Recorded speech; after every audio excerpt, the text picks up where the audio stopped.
Полека стигнуваш, се сместуваш на своето работно место. Таму те чека список работни обврски кои што мораш денес да ги направиш. Можеби ќе треба да останеш и прекувремено на работа. Зашто? За нешто што се вика плата од први до први.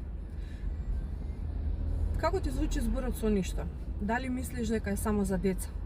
Јас знам дека не е само за деца, затоа што и јас ги бркам своите соништа и ги остварувам. Можеш и ти. Ти не достига само храброст во прво време да започнеш со дополнителна работа 1 до 2 часа на ден и за некое време во зависност од твоите акции, од тоа да изградиш сериозен бизнис, да имаш слободно време колку што ти сакаш, да го поминуваш како што ти сакаш и да заработуваш без лимити. Затоа што се зависи од тебе. Како ти звучи тоа?